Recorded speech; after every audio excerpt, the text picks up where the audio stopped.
Kids, what's up? We got to talk. I created a memory today. You like my redneck talk? Anyway, darlings, you have to know, I love my Facebook, and I love my Facebook people. And all the groups I'm in are just terrifically fun.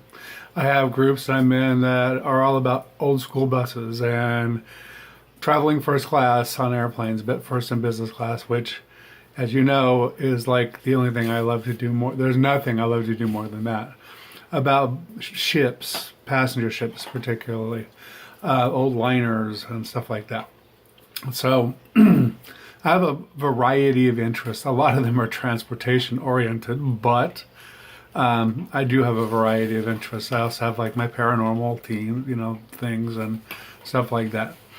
So, and my crazy stuff, because God got crazy stuff, and my redneck stuff, because I am just as rednecky. Look at that. Look how red that neck is.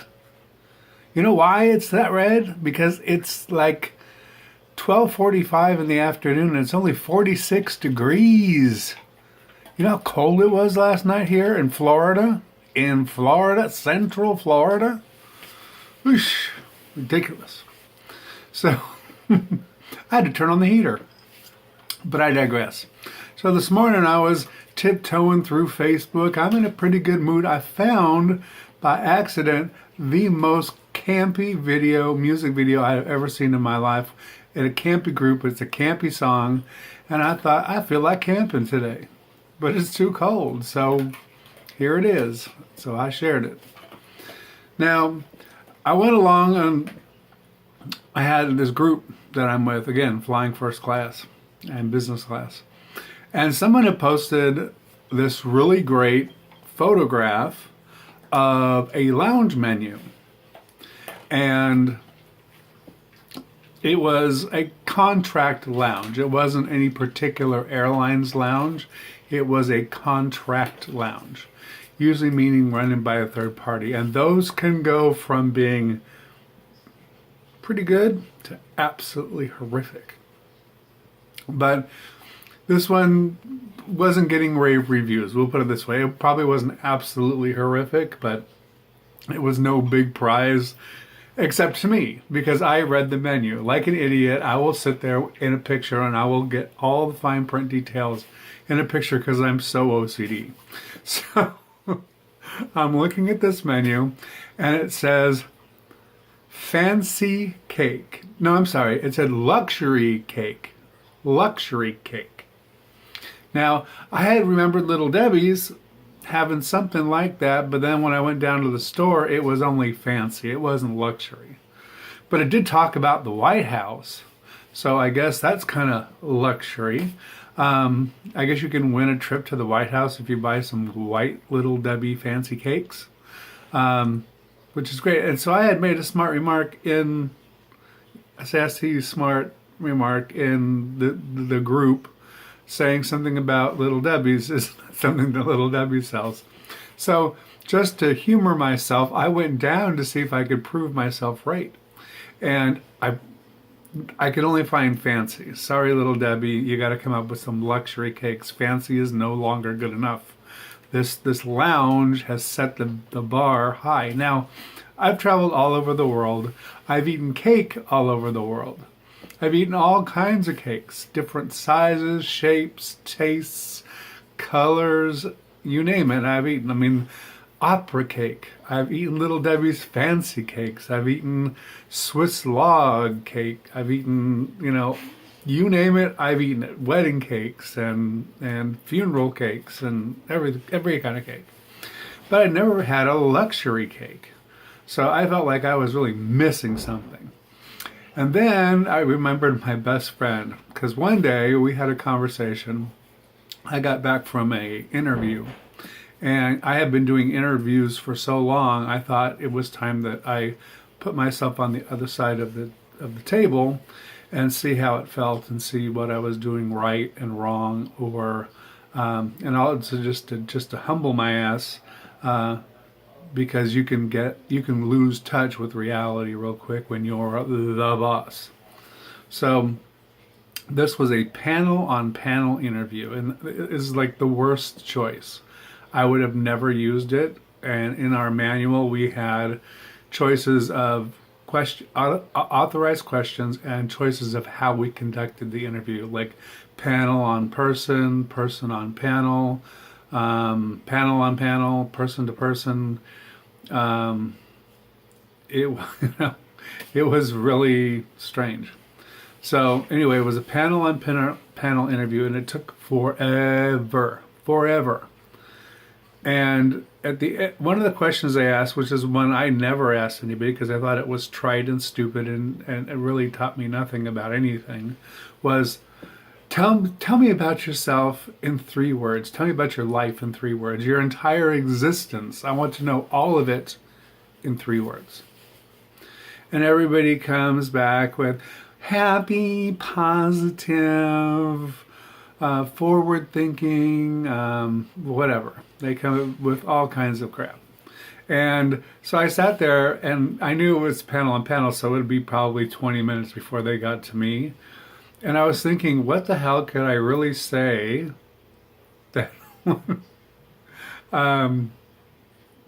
that would really be meaningful? And then I thought of some words, but then I thought how that would sound if I actually said them.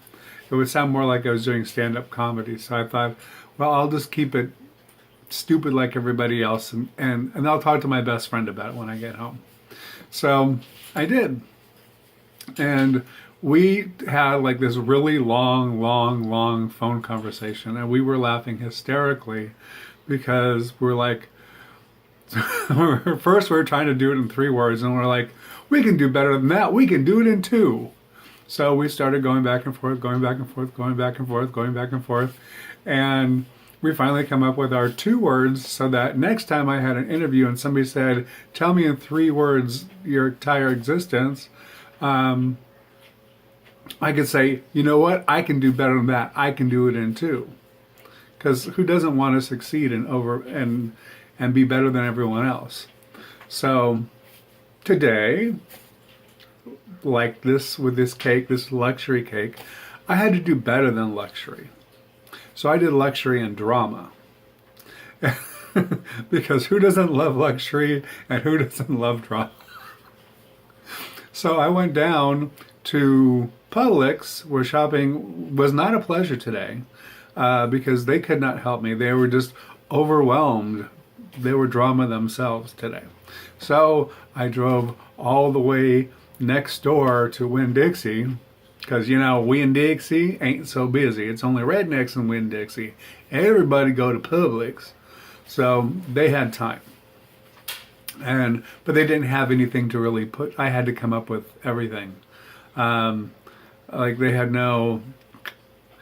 And you're going to love this.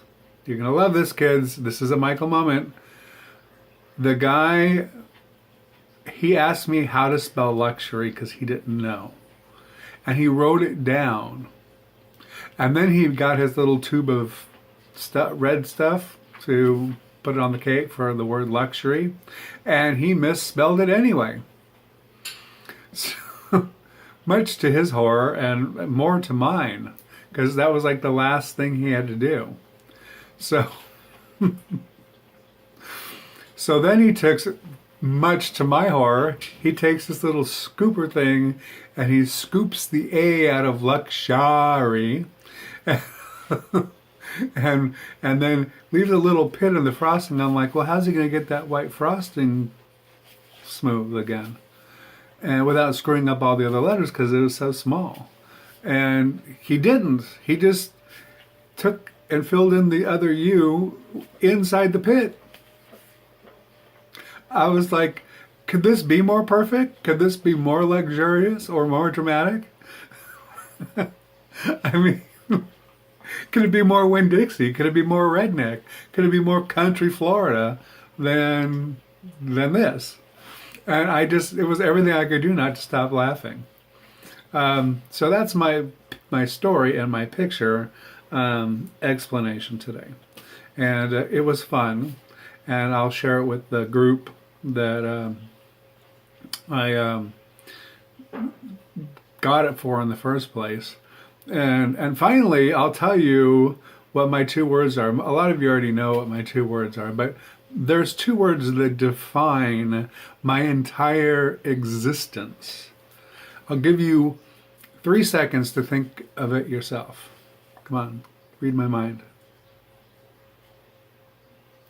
Can't do it? Well, they are condescendingly sweet.